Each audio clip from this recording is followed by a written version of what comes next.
बात कर लेते हैं 10वीं क्लास में इसके अध्याय 1 और अध्याय 2 कंप्लीट कर चुके हैं। आज हम बात कर रहे हैं अध्याय 3 के बारे में। तो अध्याय 3 का नाम क्या है? दो चर वाले रैखिक समीकरण का योग। तो आज हम पढ़ेंगे दो चर वाले रैखिक समीकरण का योग। तो पहले हम ये समझते हैं कि हम इसका नाम ही समझते हैं कि लेसन का नाम किस आधार पर रखा गया है, दो चर वाले रैखिक समीकरणों का योग, यानी कि हमें समीकरण किस टाइप से मिलने वाली। तो पहले हम पढ़ेंगे चर क्या होते हैं, फिर चर के बाद हम देखेंगे कि दो चर किस टाइप से आ सकते हैं, फिर हम देखेंगे कि समीकरण किस रूप से बनाई जा सकती है, फिर युग्म के बारे में पढ़ेंगे कि युग्म किस तरीके के आ सकते हैं। तो आज यही बात करेंगे हम। तो पहले हम बात करते हैं चर। तो चर में इससे पहले मैं बहुपद जब पढ़ा रहा था आपको, तो बहुपद में मैंने बता दिया कि चर क्या होते हैं और अचर क्या होते हैं। तो मैंने सबसे डिटेल से बताया था। आज चलो एक बार और रिवाइज कर लेते हैं। तो आज पहले पढ़ते हैं चर। देखते हैं चर। देखो इसका नाम है दो चर वाले रैखिक समीकरण का योग। तो पहले मैं चर का वर्ड समझा रहा हूँ, चर क्या होता है। तो चर मैंने बताया था बहुपद में, जब बहुपद का मैं इंट्रोडक्शन दे रहा था कि चर वे संख्या है जो प्रश्न के आधार के शर्तों पर निम्नलिखित रूप से बदलती रहती है। तो ये हमें फिक्स मान पता नहीं होता। चर संख्या में जिसका मान हमें अज्ञात होता है उसे हम क्या बोलते हैं? चर बोलते हैं। जिसे अंग्रेजी के वर्णमाला से हम किससे दर्शाते हैं? X Y Z. यानी कि मान लिया ये चर क्या होगा हमारा, X Y Z A B C T S U. इस तरीके की हमारी संख्या क्या चलती रहेगी? चर संख्या चलती रहेगी। इतनी बात समझ में आ गई। अब कहना मतलब क्या है कि हमें क्या मिलेंगे? दो चर मिलेंगे। कितने मिलेंगे? दो चर मिलेंगे। यानी यहाँ से कोई सा भी नंबर डाल लो, एक्स और वाई ले लिया मैंने, दो चर ले लिए, एक्स और वाई, दो चर। तो दो चर का तो मतलब हम समझ चुके हैं। सही है। चर वह संख्या है जिसका मान हमें ज्ञात होता है, जैसे X Y Z A B C T U V W. तो ये क्या हो गया? हमारे एक्स वाई हो गए। मैंने दो चर ले लिए काम में। ऐसे नहीं, दो चर तुम यहाँ भी ले सकते हो, एस और टी भी ले लो, एस टी। ये भी क्या है हमारे पास? दो चर हो गए। इतनी बात समझ में आ गई। अब दो चर वाले रैखिक समीकरण। तो अब बात करते हैं रैखिक की। अब ये रैखिक क्या होता है? दो चर का मतलब तो हमने समझ लिया। अब बात करते हैं रैखिक। तो मैं जब द्विघात बहुपद पढ़ा रहा था, जब मैं बहुपद का इंट्रोडक्शन दे रहा था, तो मैंने वहाँ रैखिक बहुपद ही बताया था। तो रैखिक क्या होता है? जिसमें चरों की घात अधिकतम कितनी होती है? एक होती है, उसे हम रैखिक बहुपद कहते हैं। तो वहाँ बात हमने रैखिक के बारे में पढ़ा था। सही है। तो इसमें घात कितनी होनी चाहिए? एक। यानी कि चरों की अधिकतम घात कितनी होनी चाहिए? एक। अगर चरों की अधिकतम घात एक होगी, तो वो कौन सा कहलाएगा? रैखिक बहुपद। यानी कि इस बात से हम समझ सके अब की बार जितनी हमें इस चैप्टर में अध्याय 3 में क्या मिलेंगे? दो चर वाले रैखिक समीकरण, यानी दो चर वाले रैखिक समीकरण मिलेंगे। तो उनकी घात कितनी रहने वाली है? एक, क्योंकि वो क्या है? रैखिक समीकरण है। आई बात समझ में? ठीक है। तो चर रैखिक का मतलब क्या होता है? जिनमें चरों की संख्या कितनी होती है? एक होती है। सही है। अब रैखिक का मतलब भी हम समझ सके कि अब जितने भी हमें चर मिलेंगे उनकी अधिकतम घात कितनी मिलेगी? एक मिलेगी। तो एक को हम लिखते नहीं, तो हम इसको इस सिंबल से दर्शा देंगे, एक्स वाई और एस टी। सही है। तो इसके ऊपर जिसके ऊपर कुछ नहीं होता इसके ऊपर एक ही घात होती है। ठीक है। तो ये हमारी क्या हो गई? रैखिक बहुपद हो गया। ठीक है। अब बात करते हैं समीकरण। ठीक है। अब समीकरण क्या होगी? ठीक है। अब समीकरण होती है बाबू LHS बराबर RHS। कहते हैं ना LHS equal RHS, left hand side equal right hand side. ठीक है। अगर दोनों समीकरण के बराबर इक्वल है, अगर इनका योग करें, अब योग लेते हैं, इनका योग इक्वल किसके नंबर आता है? कोई भी जीरो आ रहा है, मान लेना कोई भी नंबर जीरो आ रहा है। ठीक है। या नंबर भी आ सकते हैं 3 4 7 8 10 15। ठीक है। तो वो क्या कहलाएगी? इक्वल का निशान आ जाएगा तो वो क्या कहलाएगी? समीकरण। जब तक इक्वल नहीं आता तो जब तक समीकरण हमारी नहीं बनती। जहाँ इक्वल का निशान आ जाता है वहीं हमारी क्या कहला जाती है? समीकरण। तो समीकरण का मतलब भी समझ में आ गया। अगर इक्वल का निशान हमें देखने को मिलेगा तो हमें क्या बन जाएगी? वो समीकरण। तो इतनी बात हम पढ़ चुके हैं। हमने दो चर पढ़ लिए। दो चर क्या है कि भाई पहले चर पढ़े, चर वे संख्या होती है जिसका मान हमें ज्ञात होता है। ठीक है। अब दो चर कोई से नंबर उठा लिए, मैंने एक्स वाई उठा लिए। अब फिर रैखिक पढ़ा। रैखिक क्या होती है? जिसकी अधिकतम घात कितनी होती है? एक होती है, उसे हम रैखिक बोलते हैं। अब रैखिक जब चरों की अधिकतम घात कितनी होती है? एक होती है, हम रैखिक बोलते हैं। बहुपद। फिर हमने समीकरण पढ़ा। तो समीकरण में हमने क्या देखा? अगर इक्वल जीरो आया यानी LHS बराबर RHS की कंडीशन आ गई, तो जहाँ ये कंडीशन अप्लाई होती है उस हम अप्लाई को क्या बोलते हैं? समीकरण बोलते हैं। इतना बात हम पढ़ चुके हैं। तो अब पढ़ते युग्म। तो युग्म क्या होता है? ठीक है। युग्म का मतलब होता है जोड़ा, कैसे बोलते हैं, जोड़ा।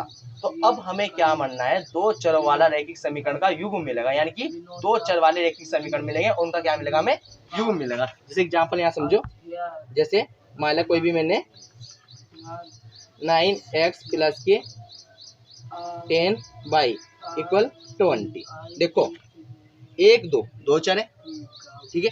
अब इसके आगे तो नंबर भी हो सकते हैं, देखो जिसका आगे कुछ नहीं आता उसका आगे एक होता है, वास्तविक संख्या तो आएगी, सही, वास्तविक संख्या तो आएगी। दो चर हो गए, एक xy, दो चर जिनके ऊपर घात एक है, रैखिक इक्वल समीकरण का युग्म, युग्म का मतलब होता है जोड़ा, मतलब ये एक मना है, दो नहीं बने, तो हमें क्या बनाने पड़ेंगे, दो युग्म बनाना पड़ेगा। जैसे हमने एक और समीकरण ली 3x प्लस के 6y इक्वल 30, तो ये इक्वेशन फर्स्ट हो गई और ये इक्वेशन सेकंड हो गई।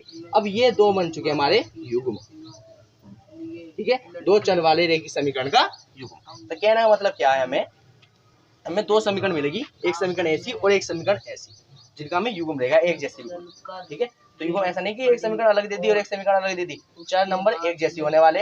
अगर दो युग्म दिए गए तो चार नंबर एक जैसे होंगे, ऐसे नहीं अलग अलग होंगे। जैसे एग्जाम्पल यहाँ समझो, जैसे कि 9x प्लस के 10y इक्वल 20, तो ये दो चर वाला रैखिक समीकरण है, सही है।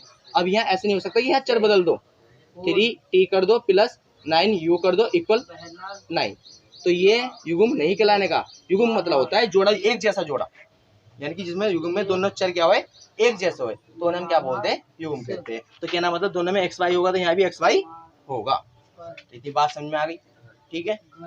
तो मेन बात तो इम्पोर्टेंट यही बात थी, तो मैंने चैप्टर का नाम बता दिया कि दो चरों वाले रैखिक समीकरण का युग्म किस प्रकार का होता है, ठीक है। युग्म का मतलब युग्म समझ लेना कि हमें दो इक्वेशन मिलने वाली, एक दो, जिसके चर क्या होने वाले, एक जैसे होने वाले।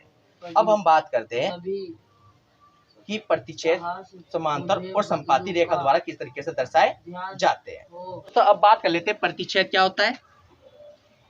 प्रतिच्छेद, पहला प्रतिच्छेद पढ़ते हैं, दूसरा हम पढ़ते हैं समांतर, समांतर क्या होता है, और तीसरा पढ़ते हैं हम संपाती। ये तीन वर्ड के बारे में जानना प्रयास करेंगे, किसके द्वारा, रेखा द्वारा, सही है। हम बात करते हैं रेखा द्वारा। देखो मान लो कोई भी रेखा होती है इस टाइप की, ये रेखा है हमारी, ठीक है। अगर दो रेखा एक दूसरे को प्रतिच्छेद करती है, मतलब आपस में काटती है, तो वो कंडीशन क्या कहलाएगी, हमारी प्रतिच्छेद कहलाती है। मगर दो रेखा आपस में क्या कर रही है, कट कर रही है, तो उसे हम क्या बोलते हैं, प्रतिच्छेद बोलते हैं। अगर दो रेखा क्या जा रही है, हमारी समांतर जा रही है, दो रेखा क्या जा रही है, हमारी समांतर जा रहे हैं, तो उसे हम क्या बोलते हैं, समांतर समीकरण बोलते हैं।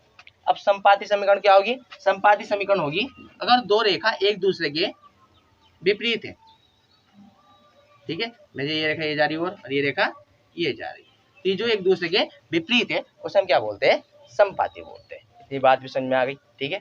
अब हमने प्रतिच्छेद रेखा द्वारा दर्शा दे, जो एक दूसरे को प्रतिच्छेद करेगी उसको हम प्रतिच्छेद बोल लेंगे। समांतर कंडीशन, दो रेखा एक दूसरे के समांतर जाएगी उसको समांतर बोल लेंगे, और दो संपाती, और दो रेखा एक दूसरे की जाएगी विपरीत जाएगी उसे हम संपाती बोल लेंगे।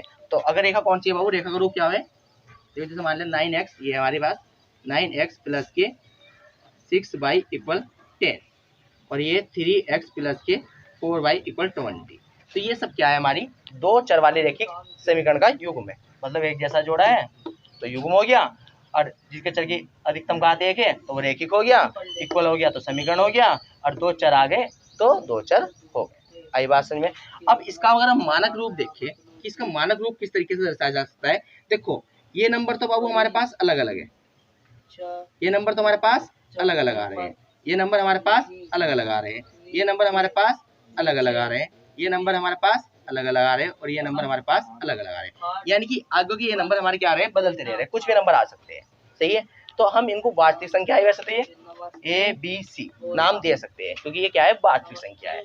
तो हम इसका नाम दे देंगे समझने के लिए ए एक्स प्लस के बी वाई इक्वल सी, सही है, या ए एक्स प्लस के बी वाई इक्वल सी। तो दोनों समीकरण का मैंने नाम इस तरीके से दे दिया, ठीक है। एक्स वाई क्या है, एक चर संख्या है, और एबीसी क्या है, एक वास्तविक संख्या है। नोट करके लिख लेना कॉपी में, एक्स वाई क्या है, एक चर संख्या है और ABC क्या है, एक वास्तविक संख्या है, कुछ भी नंबर हो सकते हैं। ठीक है, अब मैंने समझ लिया है ये ना AX प्लस के BY इक्वल C और यहाँ AX प्लस के BY इक्वल C, दोनों समीकरण क्या लिख रही है हमारी, एक जैसी लग रही है। अगर मैं इनकी कंपेयरिंग करूंगा, जैसे मुझे नो निकालना है, A से निकालना है, क्या निकालना है, नो निकालना है, मुझे A से तुलना करके क्या निकालना है, नो निकालना है, तो A यहाँ भी है और A यहाँ भी है, तो A किसका मान होगा, 9 का होगा या 3 का होगा। आई बात समझ में। अगर हम इसकी वैल्यू सेम सेम रखते हैं यहाँ, ठीक है, तो हमें तुलना करने में क्या होगी, परेशानी नहीं पड़ेगी, हमें नूरी पद समझ में आएगा कि समीकरण 1 की तुलना हम किससे कर रहे हैं और समीकरण 2 की तुलना हम किससे कर रहे हैं। तो इसको समझने के लिए हमने एक नाम दे देते हैं A1 B1 और C1, A2 B2 और C2, यानी कहना मतलब क्या है, ये एक समीकरण का युग है, पहली समीकरण फर्स्ट का रेखिक युग्म है, और ये समीकरण दूसरे का दो चर वाले रेखिक युग्म आ गए, यानी कि इसकी तुलना करने से हम पहचान लगे ये कौन सी दूसरी समीकरण है और ये पहली समीकरण है, इससे हम तुलना कर रहे हैं 1 2 को नाम देके। अब एक बात और समझो, ठीक है, अब जैसे कि मैंने मान लिया मेरे पास कोई भी एग्जाम्पल है, एग्जाम्पल ले लेते हैं, ये 3x प्लस के 4y इक्वल 10, इसको मैंने मान ली समीकरण 1। जैसे मैं समीकरण 1 की तुलना में इससे करता हूँ तो A1 की वैल्यू कितनी आ जाती है 3, B1 की वैल्यू कितनी आ जाती है 4 और C1 की वैल्यू कितनी आती है 10, सही है।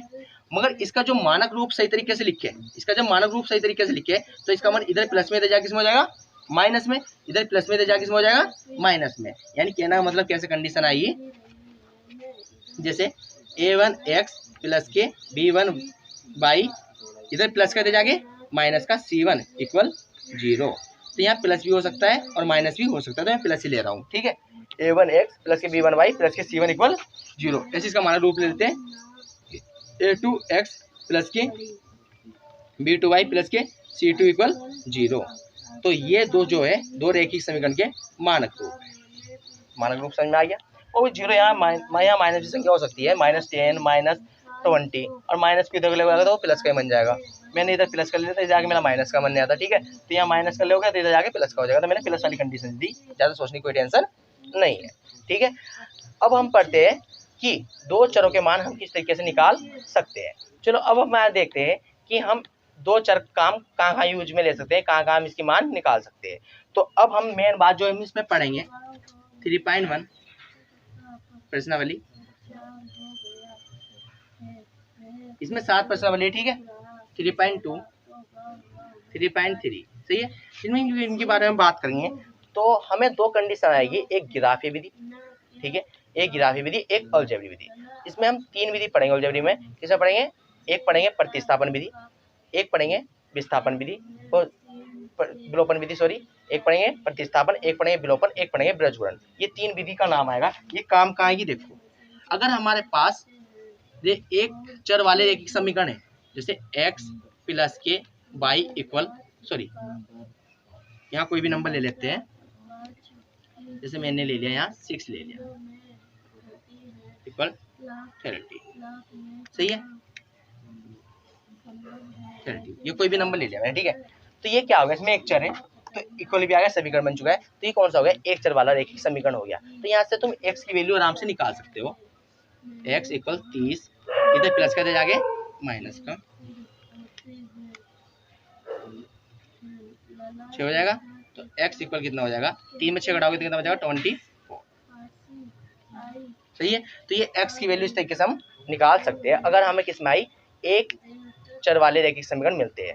अगर दो चर वाले रेखिक समीकरण मिलते हैं, अगर तुम्हें दो चर वाले रेखिक समीकरण दिए हो, जैसे अगर आती है हमारे पास दो चर वाले, जैसे आ गया हमारे पास 9x प्लस के y इक्वल 10, तो यहाँ से तुम x y के मान निकाल सकते हो, नहीं निकाल सकते। यहाँ से एक चर का तो मैं आराम से निकाल पा रहा हूँ, मगर दो चर का मैं निकाल नहीं पा रहा हूँ। तो इसलिए हमें क्या देता है, दो युग्म देता है। जैसे मान लिया कोई भी दूसरा देता है 3x प्लस के 4y इक्वल 20। अब इन दो युग्म की सहायता से हम x y के मान निकाल सकते हैं, सही है। इन दो युग्म की सहायता से हम x और y के मान निकाल सकते हैं, और उसको निकालने के लिए हमारे पास 3 विधि आती है। उसको निकालने के लिए हमारे यहाँ 3 विधि आती है। सबसे पहली विधि पढ़ेंगे इसमें प्रतिस्थापन विधि, और वो किस तरीके से आती है तो वो मैं जब एक्सरसाइज कराऊंगा जब समझाऊंगा, ठीक है। दूसरी पढ़ेंगे हम विलोपन विधि, विलोपन विधि, प्रतिस्थापन विधि और विलोपन विधि। तीसरी पढ़ेंगे हम इसमें विरज गुणन विधि। सही है। काम क्या रहेगा तीनों का एक ही काम रहेगा, दो चर वाले एक ही समीकरण का युग्म में से हमें एक्स वाई के मान निकालने हैं। स्टेप बाय स्टेप इनके अलग अलग रहने वाले हैं, तो वो हम जब एक्सरसाइज करेंगे जब पढ़ लेंगे कि स्टेप बाय स्टेप क्या होते हैं, ठीक है। तो और एक इसमें आता है दूसरा गिराफी विधि, गिराफीय विधि। तो गिराफी विधि हम पढ़ने जाने वाले हैं क्योंकि हमारी 3.1 में क्या है, गिराफी विधि आएगी। तो गिराफी विधि में जब समझा दूंगा, जब मैं इसके 3.1 एक्सरसाइज कराऊंगा। तो समझने के लिए इतना ही ठीक था। तो आप समझ सके दो चर वाले एक समीकरण का युग किस तरीके से आने वाले हैं। तो चलो अब एक चलते